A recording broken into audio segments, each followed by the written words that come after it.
أيها الناس اعبدوا ربكم الذي خلقكم والذين من قبلكم لعلكم تتقون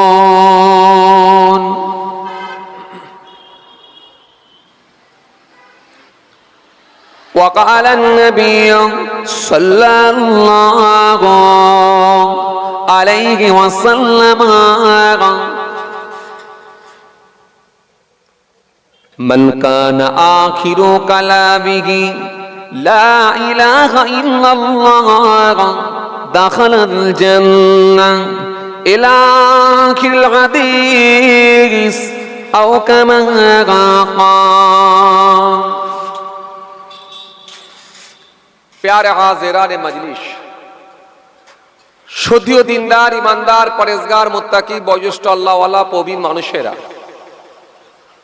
আজকের মাহফিলে বসে থাকা দিন দরদি ইসলাম দরদি আল্লাহওয়ালা মানুষেরা বয়োজ্যেষ্ঠ প্রবীণ মানুষেরা আমার পিতৃতুল্য বাপেরা জওয়ান যুবক সাথী মোহাব্বতের ভাইয়েরা তরুণ যুবকেরা আমাদের ঘরের সন্তানেরা আমার ছোট ছোট ভাই বোনেরা দূর দূরান্তে বাড়িতে বসে থাকা পর্দার আড়ালে ও অন্তরালে আমার মা বোন বেটিরা আজকের মাহফিলে আগত বিশিষ্ট ব্যক্তিরা হাফেজে কোরআন উলামায়ে কেরাম হুফাজে কেরাম আল্লাহ পাকের হাজী বান্দাগণেরা খাস করে মহল্লার ইমাম আমাদের সকলের কাছে অত্যন্ত সম্মানীয় ব্যক্তি শ্রদ্ধার পাত্র যোগ্য মানুষ মোহতারাম ইমাম সাহেব ভাই আজকের মাহফিলে বসে থাকা বিভিন্ন গ্রাম থেকে বিভিন্ন পাড়া থেকে দূর দূরান্ত থেকে মেহমানগণেরা ধার্মিক আল্লাহওয়ালা মানুষেরা খেটে খাওয়া মানুষ কাজের মানুষ ব্যবসায়ী মানুষ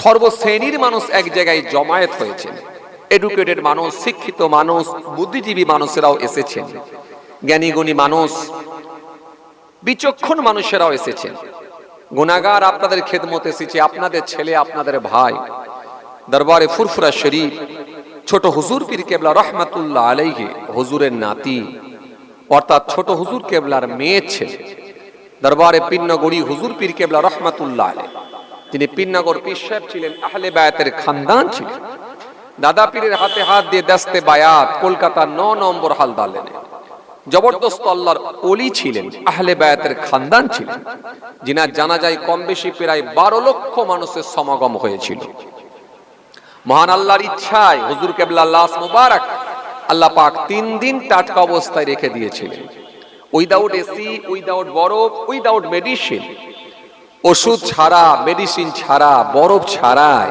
আল্লাহ পাক টাটকা অবস্থায় রেখে দিয়েছিলেন আমি সে হুজুর কেবলার পৌত্র অর্থাৎ ছেলের ছেলে দুই খানদানের মেহমান হয়ে গুনাহগার আপনাদের ছেলে আপনাদের ভাই মাহফুজুল্লাহ হুসাইনি এসে হাজিরা দিয়েছি অল্প সময় সংক্ষিপ্ত কিছু বয়ান করে দোয়া আলহামদুলিল্লাহ এই গ্রামটা আমার কাছে নতুন না বহু বছর ধরে আল্লাহ নিয়ে আসছেন বছরে 1-2 করে তো আসি চাঁদরাতে একটা প্রোগ্রামে আসতে হয় একটু আগে গিয়ে বাৎসরিক একটা জলসা হয় সেখানেও আসতে হয় মাঝে মধ্যে এর ভেতর দিকেও 2-1 পাড়ায় আসি আল্লাহ নিয়ে আসছেন বছরে 2-3 বার হয়েই যায় তো যাই হোক আজকে খুব বেশি সময় নেব না খুব কষ্ট আপনাদেরকে দেবো না আলহামদুলিল্লাহ এখানে সব মানুষ বসে আছেন বেশিরভাগই সব আলহামদুলিল্লাহ বাচ্চারা ছাড়া সবই আলহামদুলিল্লাহ রোজাদার আল্লাহর শুকর 1 মাস সিয়াম পালন করার পর 1 মাস রোজা পালন করার পর আগামী কাল সেই ঈদুল ফিতরের দিন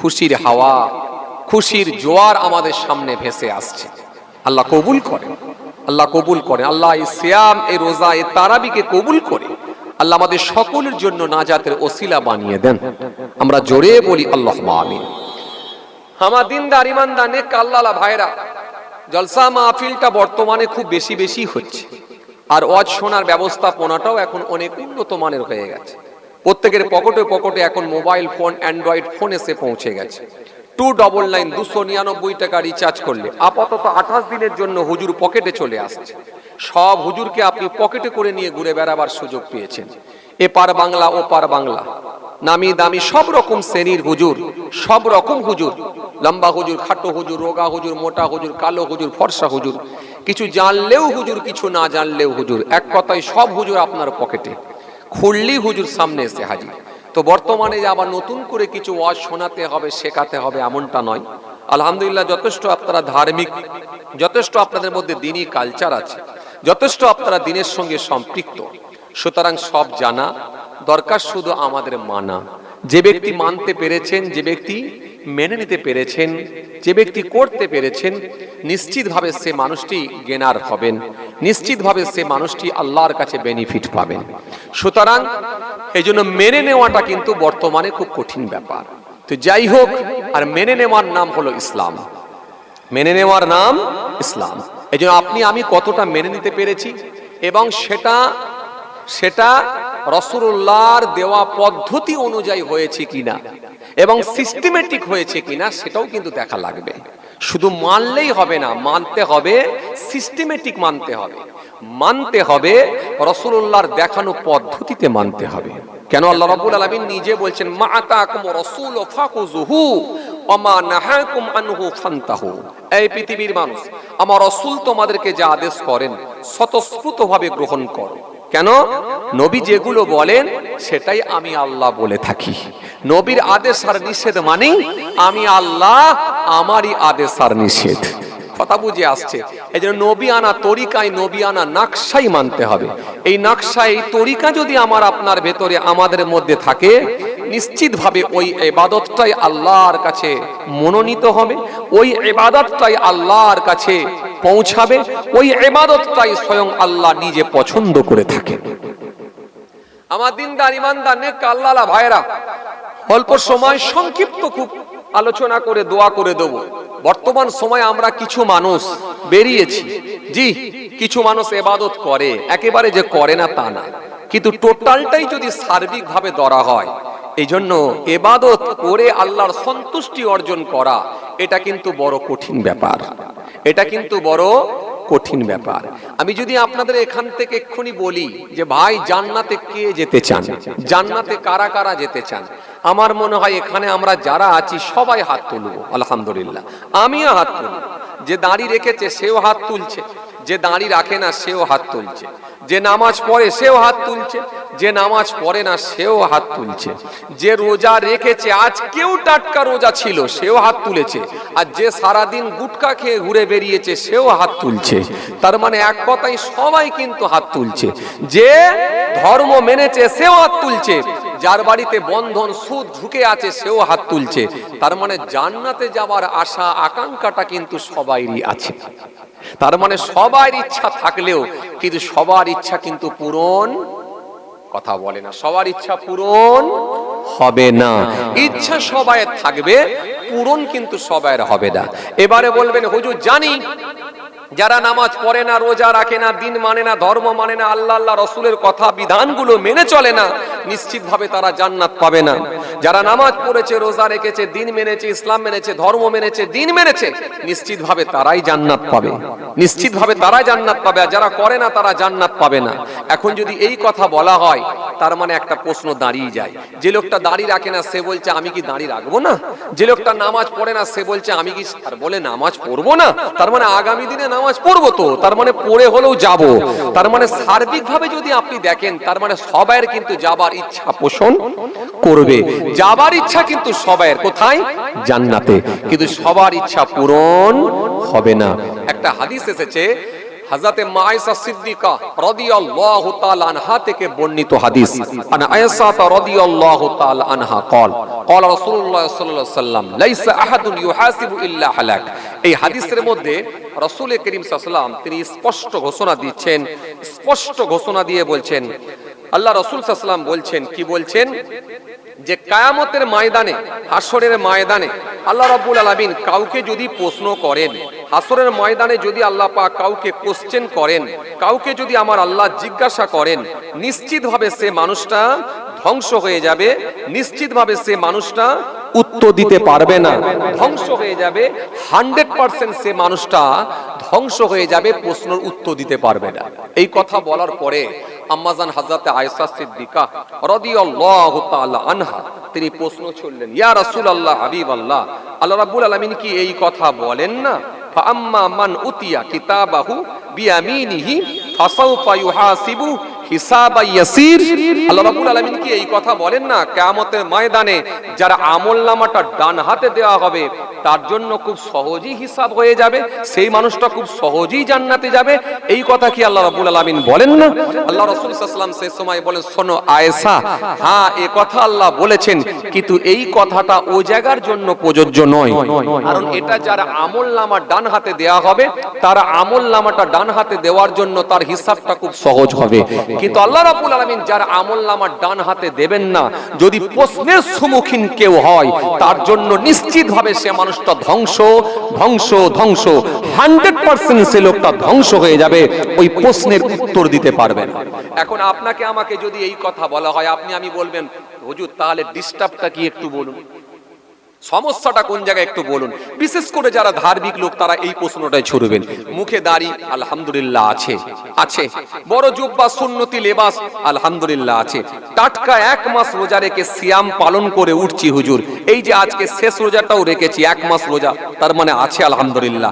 যাকাতও দিয়েছি আলহামদুলিল্লাহ, আলহামদুলিল্লাহ। আল্লাহ ক্ষমতা দিয়েছিলেন, 2 বার হজও করেছি আলহামদুলিল্লাহ। তো ডিস্টার্বটা কোন জায়গায়? তারপরও প্রশ্ন সম্মুখীন কেন হতে হবে?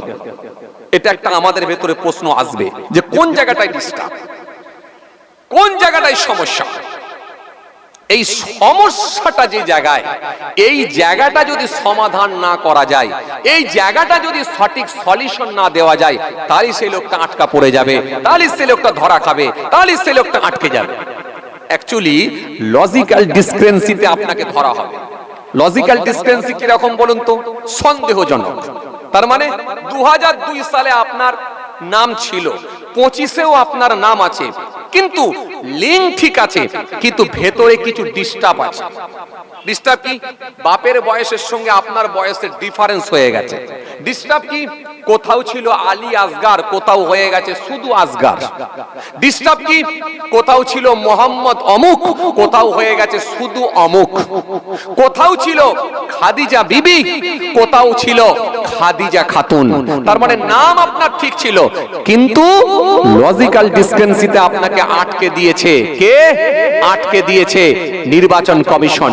আটকে দিয়ে আপনাকে সন্দেহজনক বলে আপনাকে আটকে দিয়ে আপনাকে আন্ডার অ্যাডজুডিকেশনে ঝুলিয়ে দেওয়া হয়েছে, কিংবা আপনাকে ডিলিটেড লিস্টে ফেলে দেওয়া হয়েছে। আপনি দেখছেন আপনার লিঙ্কে ঠিকই আছেন, ফর্ম ফিল আপ করেছেন, কোনো একটা সূত্র ধরে করেছেন, তাই নিজের নাম নাই আসলে বাপের নাম ছিল, বাপের নাম ধরে করেছেন। তাও যদি না হয় দাদুর নাম ছিল, দাদুর নাম ধরে করেছেন। তাও যদি না হয় দাদুর বাপের নাম ছিল, তার নাম ধরে করেছেন। কোনো একটা পারিবারিক সূত্র ধরে আপনার লিঙ্ক ঠিক রেখে আপনি ফর্ম ফিল আপ করেছেন, কিন্তু সেখানেও আপনাকে সন্দেহজনক বলে আটকে দিয়ে আপনাকে আন্ডার অ্যাডজুডিকেশন করে ঝুলিয়ে দিয়েছে। বিচারের দিন এখন ওয়েটিং এ আছেন। কথা ঠিক বলছি না ভুল বলছি? হ্যাঁ না কিছু বলেন যে, অথচ আপনি আপনার দৃষ্টি দিয়ে দেখছেন আমার ঠিক আছে সব, কিন্তু তারপরও আপনাকে আটকে দিয়েছে। কিন্তু আমি আপনাকে বলবো, নির্বাচন কমিশনের ভেতরে দ্বিচারিতা থাকলেও কিন্তু আমার আল্লাহ, আমার মালিকের ভেতরে কোনো দ্বিচারিতা নাই। কারণ নির্বাচন কমিশনের ভেতরে দ্বিচারিতা এই জন্য আমি বললাম, আমি যতটুকু সোশ্যাল মিডিয়া ঘেঁটে দেখেছি, কারোর জন্য লেগেছে অনেক কাগজ, কারোর জন্য লাগছে না কোনো কাগজ, খালি ধর্মটা আলাদা। কথা মনে হয় বুঝতে পারেননি আপনারা? বুঝতে পারছেন? খালি ধর্মটা আলাদা হয়ে যাওয়ার জন্য খুব সহজেই লিস্টে নাম এসেছে। ধর্মটা ভিন্ন আলাদা হয়ে যাওয়ার জন্য অনেক কাগজ দেওয়ার পরও বিচারে দিন সরাসরি ভাবে আপনাকে ডিলিট না করতে পারলো, কিন্তু বিচারে দিন করে রেখে দিয়েছে। আপনি অনেক কাগজ দিয়েছেন, কিন্তু আপনার হয়তো সমস্যা থাকতে পারে। আমি সেটাকে বলছি না যে থাকবে না, নেই এটা বলছি না, সমস্যা থাকতে পারে। কি সমস্যা? নামের হয়তো কোনো জায়গায় স্পেলিং এর গোলমাল থাকতে পারে, পদবীর হয়তো কোনো গোলমাল থাকতে পারে। এই 2002 এর সঙ্গে আপনার 25 এর লিস্টের হয়তো কোনো জায়গায় পদবীর ডিস্টার্ব থাকলেও, এই পদবীর গোলমাল থাকার জন্য এখানে নামের স্পেলিং এর গোলমাল থাকলে বলে, তা বলে কি আপনি রোহিঙ্গা? রোহিঙ্গা যদি আপনি হন, তাহলে আপনি আপনার কি বলে স্কুল অ্যাডমিট কি করে সাবমিট করলেন? রোহিঙ্গা যদি আপনি হয়ে থাকেন, আপনি পাসপোর্ট তাহলে কেমন করে পেলেন? একটা সাধারণ মানুষ পাসপোর্ট যে কোনো ভাবে যেমন তেমন করে বের করতে পারবে না। পাসপোর্ট করা মানে সাংঘাতিক ব্যাপার। এটা কেন্দ্র সরকার আপনাকে এই সার্টিফিকেটটা দেয়, পাসপোর্টটা দেয়। ইন্টারন্যাশনাল পাসপোর্ট মানে আপনার কয়েকটা দেশ ছাড়া গোটা পৃথিবীতে আপনার ভোটার রাইট আছে, কয়েকটা দেশ ছাড়া, যেগুলো ভারতবর্ষের সঙ্গে অ্যাডজাস্টমেন্টের অসুবিধা, এই ভারতবর্ষের সঙ্গে যাদের লিঙ্ক নাই বা সম্পর্ক নাই, এরকম কয়েকটা দেশ ছাড়া আপনি গোটা পৃথিবীতে ঘুরতে পারবেন ইন্টারন্যাশনাল পাসপোর্ট। তাহলে এই পাসপোর্টটা কি ছেলে খেলা ব্যাপার? এত বড় একটা ডকুমেন্টস নিয়ে ঘুরছেন, যে পাসপোর্ট করতে গেলে পায়ের নখ থেকে মাথার চুল পর্যন্ত দেখা হয়, তারপরেও আপনাকে বলছে আন্ডার অ্যাডজুডিকেশন, তোমাকে ঝুলিয়ে দেওয়া হলো। আপনি অবাক হয়ে যাবেন, কারণ ওই কোন জায়গায় হয়তো দেখা যাচ্ছে আপনি বাপের 7 নম্বর ছেলে, 6টা ছেলের পরে আপনি 7 নম্বর ছেলে। এই বয়সের সঙ্গে আপনার বাপের একটা ডিফারেন্স হয়ে যাওয়ার কারণে এই যে 15 বছর, তারা বলেছে 15 বছরের যদি ডিফারেন্স হয়ে যায়, সেখানেও তাদেরকে ঝুলিয়ে দেওয়া হয়েছে, এই আন্ডার অ্যাডজুডিকেশনের লিস্টে ঝুলিয়ে দেওয়া হয়েছে। কিন্তু আমি আপনাকে একটা কথা বলবো, আমার মালিকের মধ্যে কোনো দ্বিচারিতা নাই। আমার মালিক কাউকে মুখ দেখে কথা বলবে না, আমার মালিক কারোর চেহারা দেখে কথা বলবে না, আমার মালিক কারোর পোশাক দেখে কথা বলবে না। আমার মালিক দেখে নেবে বান্দার ভিতরটা কেমন ছিল আর বাহ্যিক আমলটা কতটা ছিল। ইন্নাল্লাহু লা ইয়ানজুরু ইলা সুআরিকুম ওয়া আমওয়ালিকুম ওয়ালাকিন ইয়ানজুরু ইলা কুলুবিকুম ওয়া আমালিকুম। আমি আল্লাহ কোন মানুষের চেহারা দেখবো না, ধন সম্পদ দেখবো না, তাদের মাল দেখবো না, ও আমওয়ালিকুম, তার ধন সম্পদ মালও দেখবো না, চেহারাও দেখবো না। দেখবো কি? ওয়ালাকিন ইয়ানজুরু ইলা কুলুবিকুম ওয়া আমালিকুম। দেখবো কেবলমাত্র মানুষের অন্তর আর কর্মটা দেখে নেব। তাকে আমি দেখে নেব তার ভিতরটা কেমন ছিল, আর বাহ্যিক আমি আল্লাহ তার আমলটা দেখে নেব, সে কতটা আমার সন্তুষ্টির জন্য আমল করতে পেরেছিল। এই জন্য সামান্য হলেও আমার সন্তুষ্টির জন্য যদি হয়ে থাকে, নিশ্চিতভাবে ওই আমলের প্রাধান্য আমি দেব। আর যদি বিশাল আমল করে থাকে, তার মধ্যে যদি আমি আল্লাহর সন্তুষ্টি না থাকে, নিশ্চিতভাবে সেই আমলকে আমি আল্লাহ ডিলিট করব। তার মানে আপনার ভেতরে দাড়ি টুপি নামাজ রোজা সব থাকার পরেও কিন্তু মালিক দেখে নেবেন, যাচাই বাছাই করে দেখে নেবেন যে আপনার ভেতরে খুলুসিয়াত ছিল কিনা, নিয়ত ঠিক ছিল কিনা, আপনার আমলটা আল্লাহর সন্তুষ্টির জন্য হয়েছিল কিনা। যদি এই লিস্টে আপনার নাম থাকে, তাহলে লজিক্যাল ডিসপেন্সিতে আপনি আটকে যাবেন, ধরা পড়ে যাবেন। এই জন্য নবী বললেন, কাউকে যদি কোশ্চেন করা হয়, প্রশ্ন করা হয়, সেই মানুষটা নিশ্চিতভাবে ধ্বংস হবে, কারণ সেই মানুষটার উত্তর দিতে পারবে না। কথাটা কিছু বুঝতে পারছেন বাবাজি? অনেক ব্যাপার আছে বাবা, এর গভীরতা অনেক অনেক। হে তরুণিয়া নওজওয়ান জওয়াকেরা, ইয়া নাই মুরব্বিয়ানেরা, বাবা সুরেকে দেখেন, আপনার ভেতরে নামাজ ছিল, আপনার ভেতরে রোজা ছিল, আপনার ভেতরে যাকাত ছিল, আপনার ভেতরে দান ছিল, আপনার ভেতরে হজ ছিল, কিন্তু মালিকের সন্তুষ্ট না হওয়ার কারণে, মালিকের সন্তুষ্টির জন্য না হওয়ার কারণে, আপনার ভেতরে নিয়ত না থাকার কারণে, ওই বিশুদ্ধ আমল না হওয়ার কারণে, ওই আমলটা আল্লাহর কাছে পৌঁছাবে না, নিশ্চিতভাবে আপনি ধরা খাবেন। এজন্য হাদিস পাকের মধ্যে পাওয়া যায়, আমার নবী সুন্দর করে বললেন, রাসূলুল্লাহ জানালেন, হযরত মায়েশা সিদ্দিকা রাদিয়াল্লাহু তাআলা আনহা থেকে বর্ণিত হাদিস, আন আয়েশা রাদিয়াল্লাহু তাআলা আনহা قالت قال رسول الله صلى الله عليه وسلم ليس احد يحاسب الا على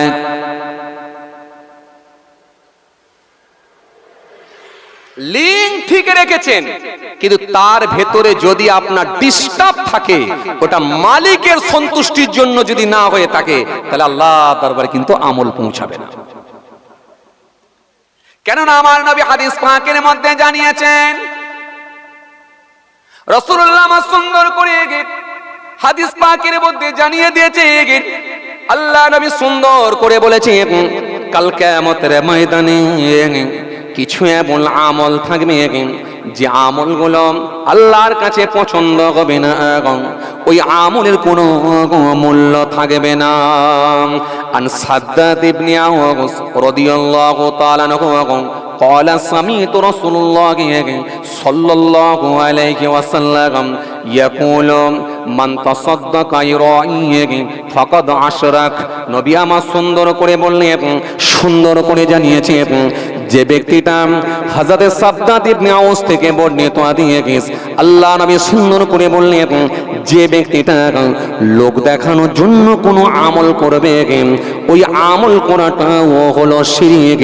যে ব্যক্তিটা লোক দেখানোর জন্য কোনো ইবাদত করবে, লোক দেখানোর জন্য যখন কোনো ব্যক্তি আমল করবে, লোক দেখানোর জন্য কোনো দান খায়রাত করবে, ওই দান খায়রাত করাটাও হলো শিরক। রোজার মাসে তো জাকাত দিয়েছেন, আলহামদুলিল্লাহ। কি জাকাত দিচ্ছে চাচা আমার, জাকাত দিচ্ছে, একাই মাইক ভরা করেছে, একাই প্যান্ডেল করেছে চাচা আমার, হাই রে হাই জাকাত দিচ্ছে। যে 150 খানা কাপড় দেবে পুরো স্টেজে জমা করে দিয়েছে, দিয়ে চাচা আমার জাকাত দিচ্ছে। 15 খানা ক্যামেরাম্যানকে ভাড়া করে নিয়ে এসে চাচা জাকাত দিচ্ছে, যাতে করে একটু প্রচারের লিস্টে থাকি, লোকে যেন বলে অমুক গ্রামে অমুক পাড়ায় অমুক চাচা হ্যাঁ বাবু দান দিল। এলাকার মানুষকে পুরো এক জায়গায় জড়া করে দিল, সবাই শাড়ি নিয়ে গেল, জামা নিয়ে গেল, পাঞ্জাবি নিয়ে গেল, আর মানুষজন কি খুশি হলো। চাচা বলল যাক পাবলিসিটিটা ভালোই হলো। কথা কিছু বুঝতে পারছেন কি বলছি? কিন্তু মালিক আপনাকে দেখে নিচ্ছেন, সেখান থেকে চেক করছেন। ইন্নাল্লাহ কানা সামিয়াম বাসীরা। বান্দার ভেতরে নিয়তটা কেমন ছিল? নিয়তের যদি একটু গড়বড় হয়, গোলমাল হয়, ওই বান্দার ভেতরে যদি একটু জেনে যায় যে লোকে আমাকে সবাই বড় দাতা বলবে, আর বাজারে গেলি লোক আমাকে চা খাওয়াবে, না বাবু সত্যি এলাকায় আপনি আলোড়ন সৃষ্টি করে দিয়েছেন, কত মানুষকে কাপড় দিলেন, আপনার মতো এরকম মানুষ থাকলে অনেক কাজ হয়। এই ঈদের দিনে, ঈদের আগের দিনে মানুষের মুখে হাসি ফুটিয়ে দিয়েছেন। যদি আপনার নিয়ত যদি বিশুদ্ধ না থাকে, নিয়ত যদি ঠিক না থাকে, 100% আল্লাহর কাছে ধরা খেয়ে গেল। খুব চাপ, খুব চাপ। এখন আমি ছেড়েই দিলাম, যাদের দাড়ি নেই, নামাজ নেই, রোজা নেই, দিন নেই, ধর্ম নেই, ইসলাম নেই, আল্লাহ নেই, নবী নেই, তাদেরকে নাকি একটু না হলে আমি বাইরের লিস্টে রাখলাম। যাদের মধ্যে নামাজ আছে, রোজা আছে, দিন আছে, ধর্ম আছে, ইসলাম আছে, আল্লাহ আছে, নবী আছে, দান আছে, খায়রাত আছে, হজ আছে, যাকাত আছে, আমি তাদেরকে লিস্টে রেখে আলোচনা করছি। তার মানে এখান থেকে যদি আপনি দেখেন, তার মানে একেবারে নিশ্চিত হবে সব আমল থাকার পরও ধরা খেতে পারে। কথা কিছু বুঝতে পারছেন কি বলছি? কেন? ডাইরেক্ট নবী হাদিস দিয়েছেন, এই হাদিসকে কেটে দেওয়ার মতো ক্ষমতা নাই।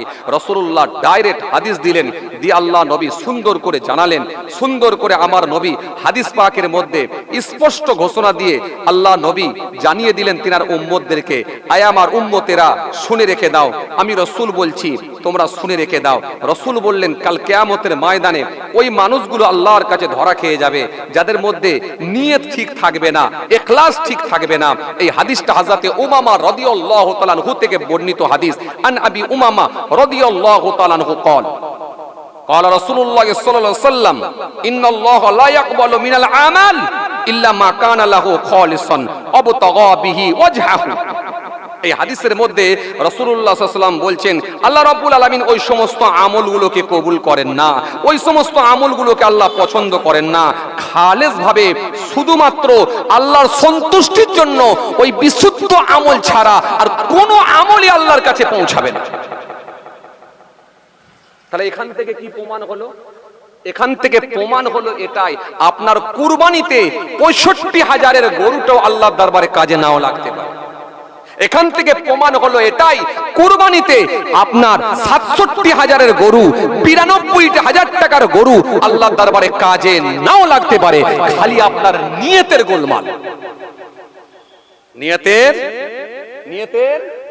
কথা বলে, নিয়তের গোলমাল। এই বিশুদ্ধ আমল না হলে আল্লাহর কাছে পৌঁছাবে না। খালি নিয়তের গোলমালের জন্য আপনার 67,000-এর গরুটাও কবুল হলো না। কেন? হ্যাঁ, আপনি মিডিয়া ডাকেন, কিন্তু মিডিয়ার মতো একাই তো কাজ করেছে। মিডিয়া ডাকলে কি আপনি বলতেন? মিডিয়া দেখে বলতেন আসসালামু আলাইকুম ওয়া রাহমাতুল্লাহ, সর্বপ্রথম আপনাদের চ্যানেল কর্তৃপক্ষ এবং দর্শকবৃন্দ যেনারা দেখবেন প্রত্যেককে জানাই আমি আমার অন্তঃস্থল থেকে অনেক অনেক শুভেচ্ছা এবং মোবারকবাদ জানিয়ে দিয়ে এরপরে বলছেন এই এলাকায় এই পাড়াতে মোট 42টা গরু কুরবানি হয়। এই এলাকায় কম বেশি প্রায় 200টা ঘর আছে, 42টা গরু কুরবানি হয়। আলহামদুলিল্লাহ, আল্লাহ শুকর, প্রতি বছরে আমার গরুটাই সব থেকে বড় থাকে ভাই। প্রতি বছরই আমার গরুটা সব থেকে বড় থাকে, 50-এর উপরে আমার বাজেট থাকে। এই বছরে আলহামদুলিল্লাহ আল্লাহ শুকর আর্থিক অবস্থা ভালো ছিল বলে আলহামদুলিল্লাহ এবছরে একটু রেঞ্জটা বাড়িয়েছি 97,000 টাকা। চেয়েছিলাম আমি গরুটা একটু বড় দেবো, 1-এর উপরে নিয়ে যাব, 97,000 টাকা। আলহামদুলিল্লাহ এই এলাকায় সব থেকে বড় গরু আমি দিই, 97,000 টাকা দিয়ে এবারে দিয়েছি। প্রচারের জগতে আপনি চলে এলেন একবারে প্রথম লিস্টে। প্রচারের জগতে আপনি চলে এলেন, মানুষের সামনে আপনি ট্যাগলাইনে চলে এলেন, লোকের মুখে মুখে পৌঁছে গেলেন 97,000 টাকার গরু। কিন্তু আমল বিশুদ্ধ নয়, কিন্তু আমল আপনার ঠিক নাই, আপনার ইখলাস ঠিক নাই। নবী বলছেন ওই আমলটাও আল্লাহর কাছে পৌঁছাবে না। তাহলে কত চাপের ব্যাপার বুঝতে পারছেন? ইবাদত বললি ইবাদত। আজ তো আমরা দেখতে পাই অনেক হুজুর, অনেক বক্তা, তারাও পর্যন্ত কুরবানির গরুকে ফেসবুকে পোস্ট করে। মেলাবেন আমার কথা, সোশ্যাল মিডিয়া তো সবাই ব্যবহার করছেন, আমি তো আর নাম বলতে পারি না, এটা বলাও শোভনীয় হবে না। আপনি আমার কথা মেলাবেন। অনেক হুজুর, অনেক বক্তা, অনেক ওয়াইজিন, আরে সাধারণ লোকের কথা ছেড়েই দিলাম। সাধারণ একটা খেটে খাওয়া মানুষ, বড় একজন ব্যবসায়ী মানুষের কথা আমি ছেড়েই দিলাম। অনেক হাজী সাহেব, অনেক বক্তা, অনেক ওয়াইজিন, অনেক হুজুর, তারাও দেখবেন কুরবানির গরুটা ফেসবুকে পোস্ট করে, আমার গরুটা দেখো। নিয়ত ঠিক বলে মনে হয় আপনার? কথা বলে না, কথা বলছেন না কেন? নিয়ত ঠিক বলে মনে হয়? নিয়ত ঠিক নাই। রমজান মাসে কাপড় বিলি করছে, কিন্তু ট্যাগলাইনে ফার্স্ট তার নামটা উঠে আসছে, যাতে করে সবাই জেনে যাচ্ছে ও অমুক হুজুর, অমুক বক্তা, অমুক ওয়াইজিন, অমুক হাজী সাহেব এলাকায় দেখিয়ে দিল কাপড় দিয়ে, হ্যাঁ তিনার মতো আর কেউ পারে না। নিয়ত ঠিক আছে বলে মনে হয়? জলসা একটা দিচ্ছে এলাকার ছেলেরা, কমিটি আলহামদুলিল্লাহ জলসা দিচ্ছে, বাজেট কত গো? 8 লক্ষ টাকার বাজেট। আরে সর্বনাশ! 18টা ছেলে, 18টা ছেলের পাঞ্জাবি এক, 18টা ছেলে, 18টা ছেলের পায়জামা এক, 18টা ছেলে, 18টা ছেলের জুতো এক, 18টা ছেলে, 18টা ছেলের চুলের ডিজাইনও এক, 18টা ছেলে কমিটি। আরে সর্বনাশ! পশ্চিম বাংলার সব থেকে নামি দামি বক্তা, কোরআন হাদিসের জ্ঞান থাকুক আর নাই থাকুক দরকার নাই, কিন্তু যে গেলে লোক জমা হবে তাকে নিয়ে আই ভাই, যত টাকা লাগুক আমরা দেবো, দিতে রাজি আছি। শেখ পাড়ার মল্লিক পাড়াকে দেখিয়ে দিতে হবে যে উত্তর পাড়ার জলসাটাই সব থেকে বড়, উত্তর পাড়ার ওপরে কেউ যেতে পারবে না, এটা মল্লিক পাড়ার শেখ পাড়াকে দেখিয়ে দিতে হবে। নামি দামি বক্তাকে নিয়ে গিয়ে এলাকায় একেবারে মাঠ ভর্তি লোক জমা করে দেওয়া। ও মুসলমান ভালো করে শুনে রেখে দেন, খাসির বিরিয়ানি করে দেওয়া। এক অক্ত নামাজ নেই 18টা ছেলের ভেতরে, সারা রাত ধরে জলসা হয়ে গেল। পরদিন মাচাই বসে আছে বিকালের সময়, আর দুটো বুড়ো লোক যখন রাস্তা দিয়ে হেঁটে হেঁটে যাচ্ছে, ওই বুড়ো লোকগুলোকে চাচাকে জিজ্ঞাসা করছে, ও চাচা জলসা কেমন হলো বলো? তখন চাচা বলছে, বাবা তোরা কি বলবো, তোরা তো বুঝতেই পাচ্ছিস। তখন যুবক ছেলেগুলো একটু সিগারেটের টান মেরে বলছে, চাচা বলো জলসা কেমন লাগলো বলো। যখন এই কথা বলেছে তখন চাচা বলতে লেগেছে, বাবা মল্লিক পাড়া শেখ পাড়া যত লাফালাফি করুক না কেন, তোদের পূর্ব পাড়ার সঙ্গে কখনই পারবে না, তোরাই জিতে গেছিস। তখন একটু বুকটা চাপড়ে বলছে, যাক যাক কাজ হয়েছে। কি ভাবছো তুমি? নিয়ত ঠিক আছে? এর মধ্যে খলুসিয়াত আছে বলে মনে হয়? 8 লক্ষ টাকা বাজেট, 8 লক্ষ টাকা বাজেট। এক একটা বক্তাকে নিয়ে গেছে 35,000, 40,000, 30,000, 22,000, 25,000 টাকার বক্তা। দেখিয়ে দিতে হবে হাম কিসি সে কম নেই, দেখিয়ে দিতে হবে। আসেন ধর্মটা বোঝেন, আপনার ধর্মের ভেতরে কোনো কম্পিটিশন নাই। আপনার ধর্ম রাস্তা থেকে চাঁদা তোলা পয়সা নয়, আপনার ধর্ম রাস্তা থেকে গাড়ি দাঁড় করিয়ে চাঁদা তোলা পয়সা নয়। আপনার ধর্মের ভেতরে কোনো কম্পিটিশন নাই, আপনার ধর্মে কোনো দেখানির ব্যাপার নেই।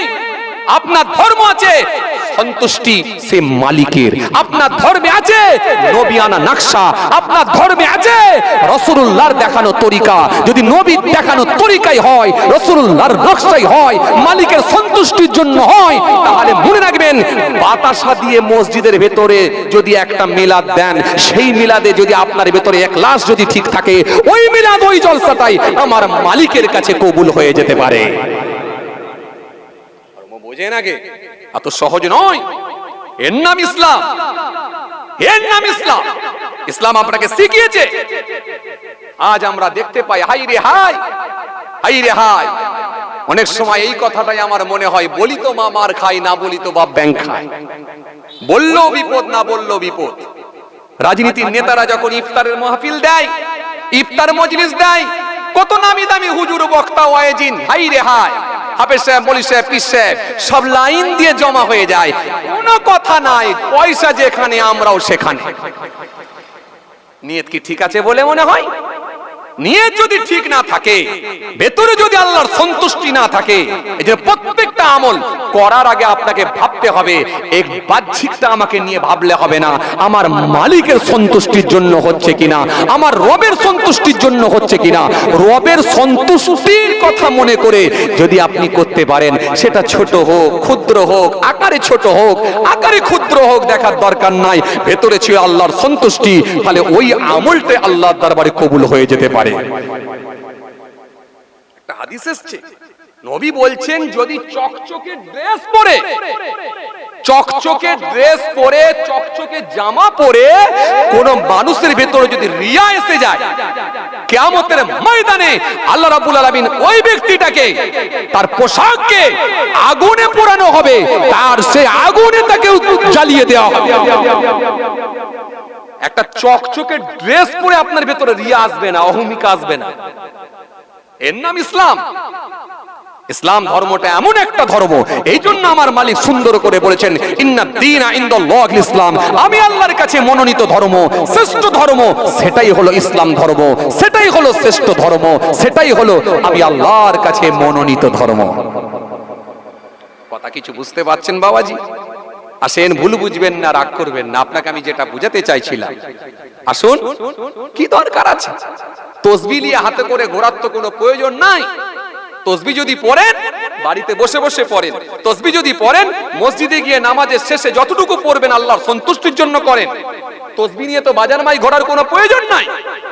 লোককে দেখিয়ে, লোকের কাছ থেকে আপনি ফ্যাসিলিটি নেবেন, যদি এই চিন্তা করেন, তাহলে মালিকের কাছ থেকে কোনো ফ্যাসিলিটি নাই। যতটুকু হবে আল্লাহর সন্তুষ্টির জন্য হোক, সেটা ছোট হোক, কম হোক, কিন্তু মালিকের সন্তুষ্টির জন্য হোক। এতে রয়েছে আল্লাহর ভালোবাসা, এতে রয়েছে আল্লাহর সন্তুষ্টি। হে তরুণিয়া নওজওয়ান জওয়াকেরা, ইয়া মাই মুরব্বিয়ানেরা, বাবা রাসূলকে দেখে, এই জন্য আমার নবী সুন্দর করে বললেন, কাল কিয়ামতের ময়দানে আমার আল্লাহ যদি কাউকে প্রশ্ন করে, কাউকে যদি আমার আল্লাহ জিজ্ঞাসা করে, নিশ্চিত ভাবে সে মানুষটা ধ্বংস হয়ে যাবে, সে মানুষটা প্রশ্নের কোনো উত্তর দিতে পারবে না। বান্দাকে যদি বলা হয়, বান্দা নামাজের হিসাব দাও, বান্দা হিসাব দিতে পারবে না। বান্দাকে যদি বলা হয়, বান্দা রোজা রেখেছিলে ঠিকই, কিন্তু তোমার ভিতরে গীবত ছিল, পরচর্চা ছিল, তুমি আমানতের খেয়ানত করেছো, মিথ্যা কথার উপরে পণ্য বিক্রি করেছো, রোজার হিসাব দাও, রোজার হিসাব দিতে পারবে না।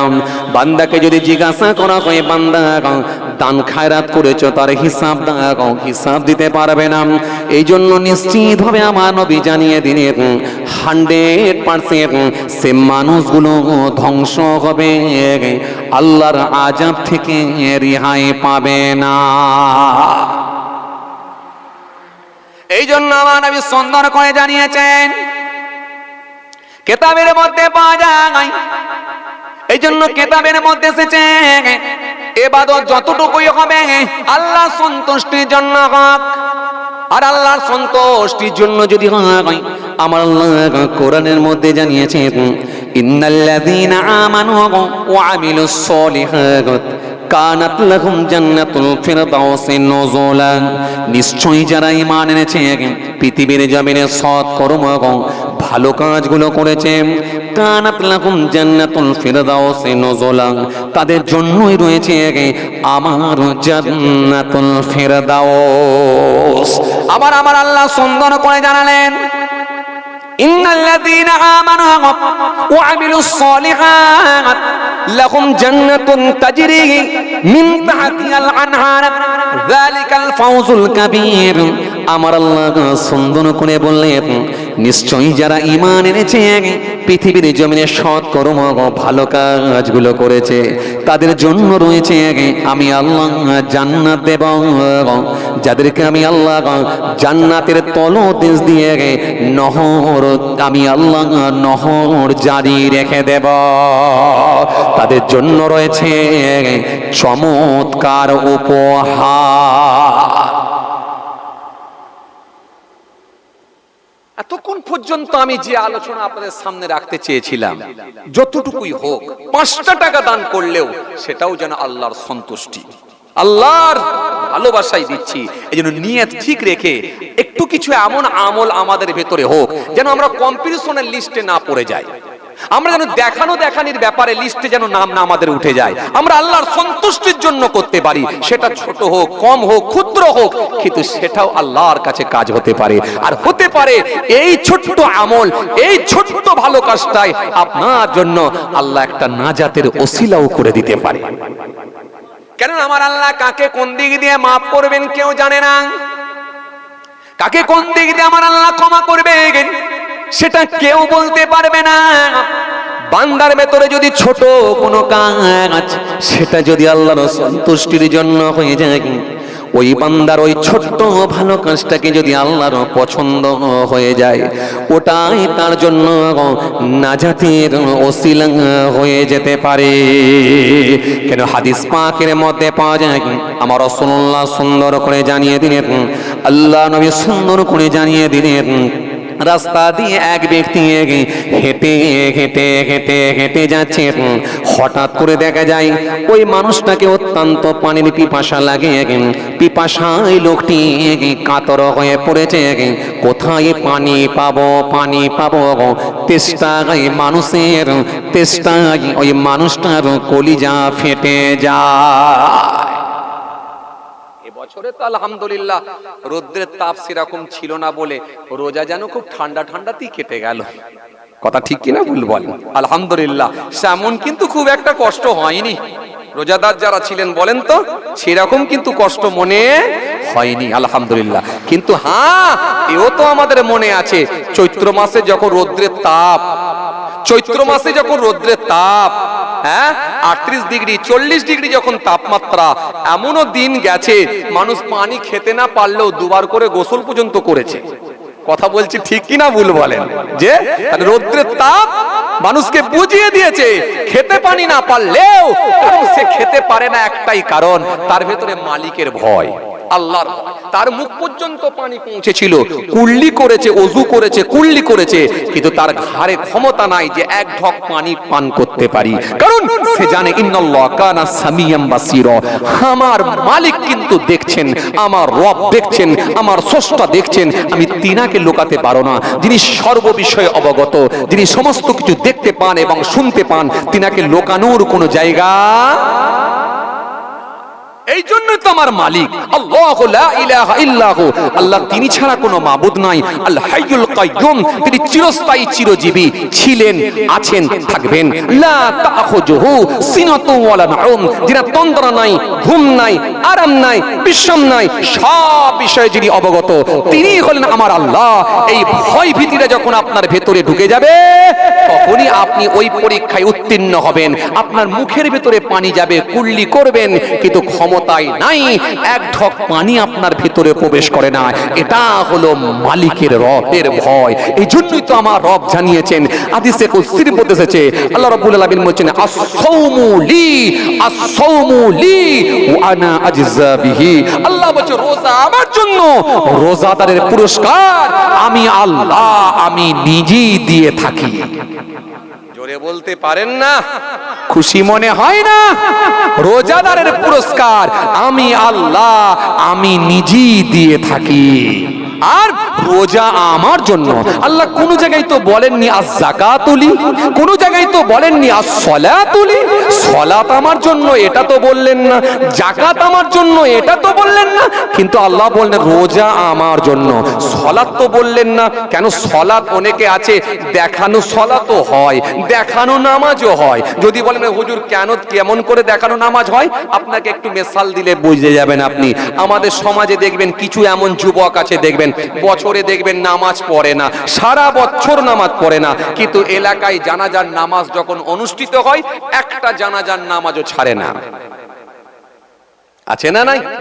একটা জানাজার নামাজ ছাড়ে না, কিন্তু এক ওয়াক্ত নামাজ পড়ে না। একদিন মনে মনে ভাবলো সর্বনাশ করেছে। বলে না ঠেলার নাম বাবাজি, সব নামাজিগুলো জোহর বাদে যখন জানাজা হবে তারা জোহরের নামাজ পড়বে বলে মসজিদে ঢুকেছে, আর ও ছেলেটা একাই বাইরে দাঁড়িয়ে থাকবে, দেখতে বড্ড খারাপ লাগবে। খুব টেনশনে পড়ে গেল। মানুষের চক্ষু দৃষ্টি তো একটু লুকাতে হবে, কারণ চোখের সামনে একটা লোকের যদি একটা দৃষ্টি পড়ে যে আমি একাই জোহরের নামাজ পড়লাম না, জানাজা পড়ছি, এটা দেখতে বড় খারাপ লাগে। এই ফর্মালিটি মেনটেন করতে গিয়ে, নিয়ম মেনটেন করতে গিয়ে ওই যুবকটা তখন মসজিদে গিয়ে বাকি মুসল্লিদের সঙ্গে নামাজে দাঁড়িয়ে গেছে। দাঁড়িয়ে গিয়ে আসলে কিন্তু নামাজের কিয়ামও জানে না, রুকুও জানে না, সিজদাও জানে না, নামাজের ফরজও জানে না, ওয়াজিবও জানে না, নামাজ ভঙ্গের কারণও জানে না, নামাজের মাকরুও জানে না, নামাজের ওয়াজিবও জানে না, একটা সূরার সঙ্গে আরেকটা সূরা কিভাবে মেলাতে হয় তাও জানে না।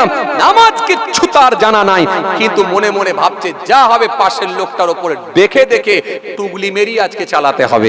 এই কথা মনে করে মসজিদে গিয়ে আল্লাহু আকবার বলে দাঁড়িয়ে গেছে। এখন দাঁড়িয়ে গিয়ে জোহরের নামাজটা পড়ে কোন রকমে বেরিয়ে এসেছে। কোন দিকে তাকিয়েছে আল্লাহই ভালো জানে, কেমন করে রুকু করেছে সিজদা করেছে আল্লাহই ভালো জানে। মোটামুটি সে নিজে মনে করলো আমি নামাজ পড়লাম। আচ্ছা বলুন তো, এই যে নামাজটা পড়েছে চলে এলো, কোনোদিন তো নামাজ পড়ে না, কিন্তু আজকে লোকের চাপে পড়ে সে নামাজ পড়তে গেল, তাহলে এই নামাজটাও পড়াটা শিরিক হয়ে গেল। কেন আপনাকে আমি প্রথমেই আরেকটা হাদিস বলেছিলাম যে লোক দেখানো ইবাদত করাটাও হলো শিরিক, বলেছিলাম না? বলিনি? তার মানে এটাও তো শিরিক হয়ে গেল।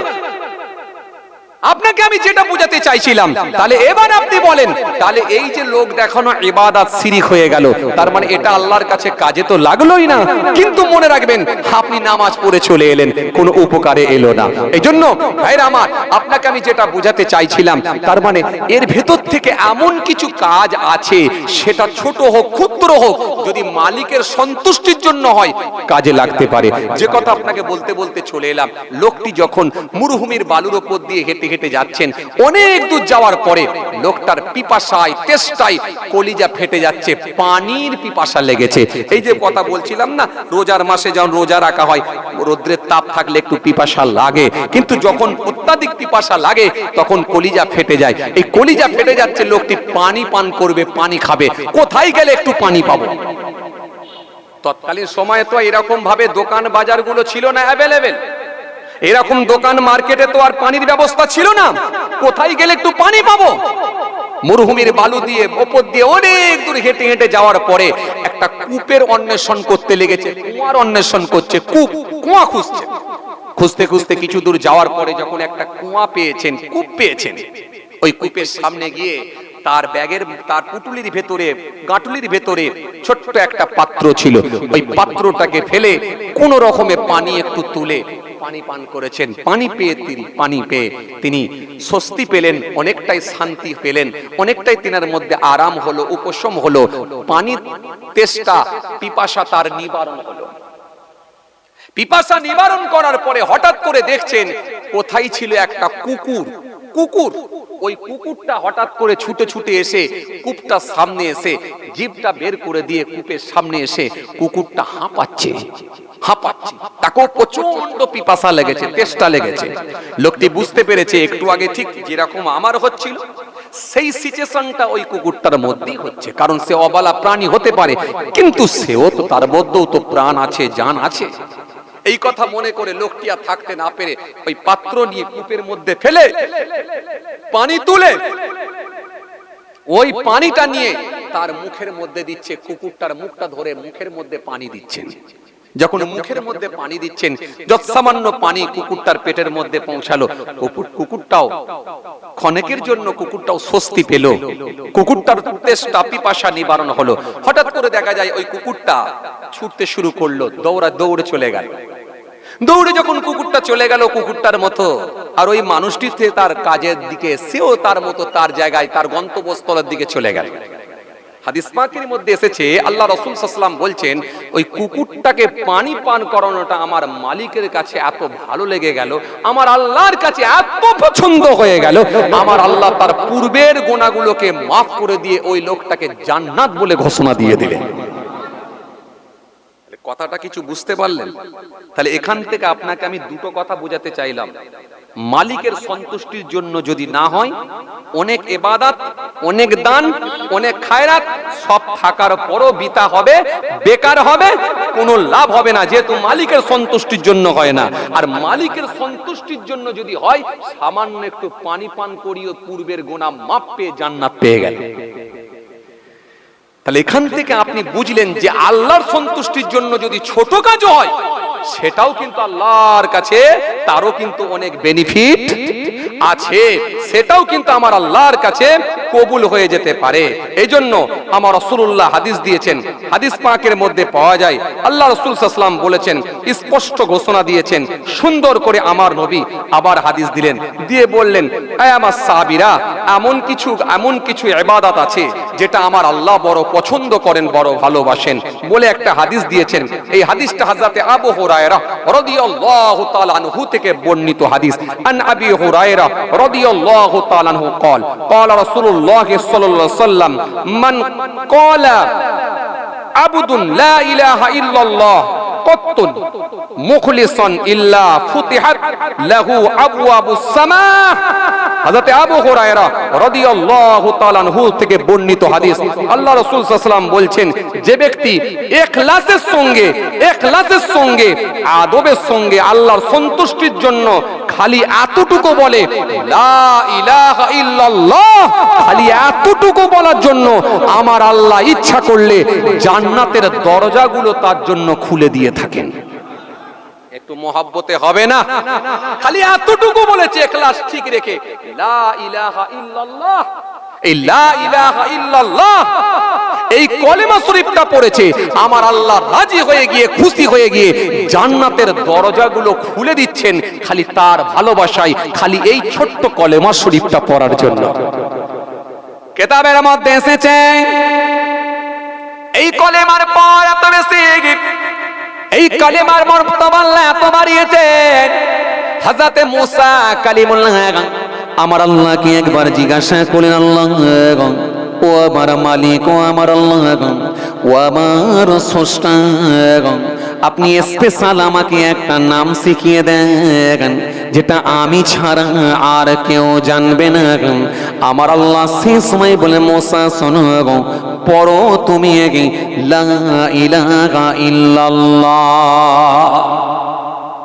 হযরত মুসা কালিমুল্লাহ সেই সময় বলে, আল্লাহ এটা তো আপনার প্রত্যেক বান্দারাই জানে, লা ইলাহা ইল্লাল্লাহ এটা তো সবাই জানে, যেহেতু আপনি আমাকে নবী করেছেন, আপনি আমাকে রাসূল করেছেন, কালিমুল্লাহ উপাধি দিয়েছেন, নবুয়াত দিয়েছেন, রিসালাত দিয়েছেন, আপনি আমাকে মিরাকেল অলৌকিক ক্ষমতা দান করেছেন, সুতরাং আমি স্পেশাল নবী, আমার জন্য কি একটা স্পেশাল নাম হবে না যেটা আমি ছাড়া আর কোনো মানুষ জানবে না, যেটা আমি একমাত্র মুসা নবী আমি জানবো, আর কেউ জানবে না।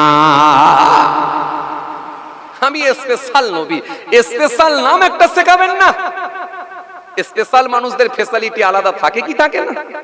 হ্যাঁ, রাজ্যের যারা এমএলএ আছেন, সংসদ যারা এমপি আছেন, তাদের স্পেশাল ফ্যাসিলিটি থাকে।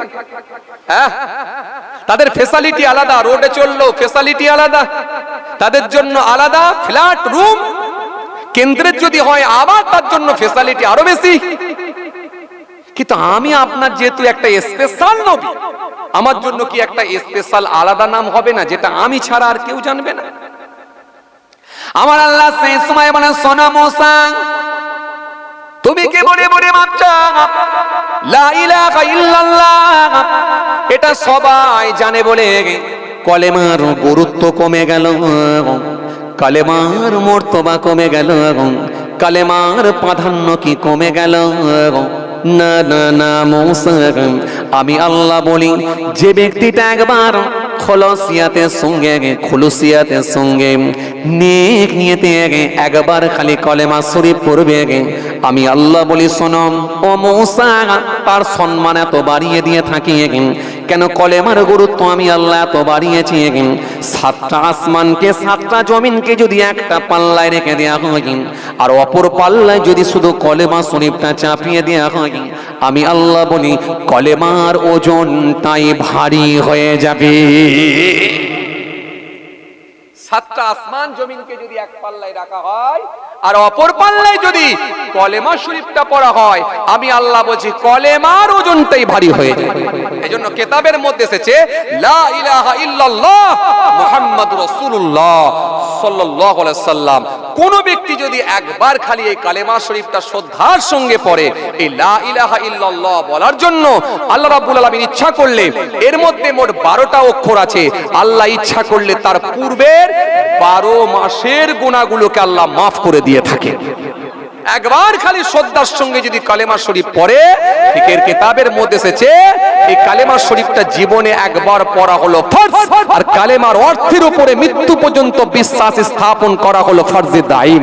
কোন ব্যক্তি যদি ফতোয়া আজিজি কিতাবের মধ্যে পাওয়া যায়, একবার খালি শ্রদ্ধার সঙ্গে খালি কালেমা শরীফটা পড়ে, আল্লাহ রাব্বুল আলামিন ইচ্ছা করলে তার নেকির খাতায় 4000 নেকি আল্লাহ লিখে দিয়ে থাকেন। শুধু তাই নয়, 4000 গুনাহকে আল্লাহ মাফ করে দেন, ক্ষমা করে দিয়ে থাকেন। এজন্য একটা হাদিসও আপনাদের সামনে বলে দিলাম, এই হাদিস পাকের মধ্যে এসেছে শ্রদ্ধার সঙ্গে একবার যদি নেক নিয়তে যদি কালেমা শরীফ পড়ে, এর পাওয়ার এত বেশি। নবী বলছে একবার কালেমা শরীফ পড়লে আল্লাহ রাব্বুল আলামিন খুশি হয়ে গিয়ে, রাজি হয়ে গিয়ে জান্নাতের সমস্ত দরজাগুলো তার জন্য খুলে দিয়ে থাকে। মানে বুঝতে পাচ্ছেন কিছু?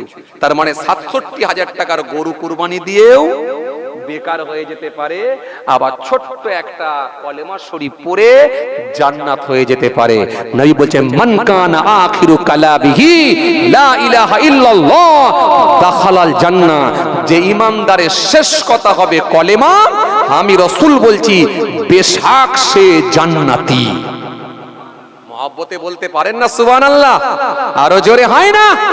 একবার খালি শ্রদ্ধার সঙ্গে কলেমা শরীফ পড়বে, এই বলছে তার ঠিকানা এটাই। যদি জীবনের শেষ কথা হয়, তার ঠিকানাটা আল্লাহর জান্নাত হয়ে যাবে। তার মানে আপনাকে আমি এটাই বুঝাতে চাইলাম, ক্ষুদ্র আমল বলে, ছোট আমল বলে গুরুত্বহীন যেন আমাদের কাছে না হয়ে যায়। ছোট্ট আমলের গুরুত্ব আমরা দেব। আল্লাহ দরবারে আমাদের নিয়ত খুলুসিয়াত যদি ঠিক থাকে, কাজে লেগে যেতে পারে। আর আল্লাহ দরবারে যদি অনেক আমল করে জান্নাতে যাওয়ার চেষ্টা করি, সেটা যদি আমাদের উদ্দেশ্য নিয়ত যদি ঠিক না থাকে, তাহলে ওই আমল করাটাও বেকার হতে পারে, বৃথা হতে পারে। কথা কিছু বুঝতে পারছেন বাবাজি? যে এই জন্য কিতাবের মধ্যে পাওয়া যায়, কেননা আমার আল্লাহ পাক কিয়ামতের ময়দানে বান্দাকে 5টা প্রশ্ন করবে। এই প্রশ্নের উত্তর না দিতে পারলে কোন মানুষ এক কদম আগাতে পারবে না। হযরতে কিতাবের মধ্যে এসেছে, হযরতে নবীর সাহাবী হযরতে আব্দুল্লাহ ইবনে মাসউদ থেকে বর্ণিত হাদিস।